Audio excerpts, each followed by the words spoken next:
যাতে ওনার নমিনেশন হয় এবং ভালো মানুষ মানিকগঞ্জ সাটুরিয়া 15টা ইউনিয়নের মানুষ যেন শান্তি পায়। তাকে অন্যায়ভাবে অনেক কষ্ট দেওয়া হয়েছে, তার বাড়ি থেকে নামিয়ে দেওয়া হয়েছে, আল্লাহ সেটা কামিয়াবি করছে। তাকে কোনোদিন কোনো লোক কোনো শুনেন নাই যে খালেদা জিয়া একজনের সম্পর্কে একটু বাজে কথা বলছে। আমার নেত্রীকে আবার সুস্থ করে আজকে আবার রাজনীতি মানুষের বক্তব্য দিয়েছেন দেখে আল্লাহ সব পারেন। যেটা বলেছেন আমার পূর্ব ভাই, দেশনেত্রী খালেদা জিয়াকে বাড়ি থেকে নামিয়ে দেওয়া হয়, সেই 2010 সালের 13 নভেম্বর উনি কান্না করে বলেছিলেন আল্লাহ তোমাদের বিচার করবে। আল্লাহ বিচার করেছে।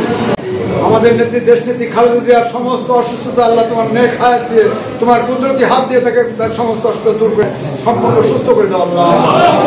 আমার নেত্রী খালেদা জিয়াকে সম্পূর্ণ রোগ মুক্ত করে দাও আল্লাহ। আল্লাহ আমার নেত্রী খালেদা জিয়াকে তুমি নেক হায়াত দান করো আল্লাহ। আল্লাহ তাকে তুমি নেক হায়াতের তৈয়বা দান করো আল্লাহ।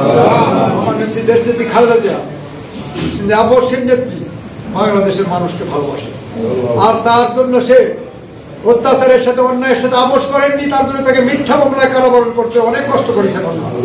তুমি সেই শারীরিক অসুস্থ থেকে তুমি চিরতরে দূর করে দাও আল্লাহ। সুবহানা রাব্বিকা রাব্বিল ইজ্জাতি আম্মা ইয়াসিফুন, আসসালামু আলাল মুরসালিন, আলহামদুলিল্লাহি রাব্বিল আলামিন। আখিরু কালামুনা লা ইলাহা ইল্লাল্লাহ।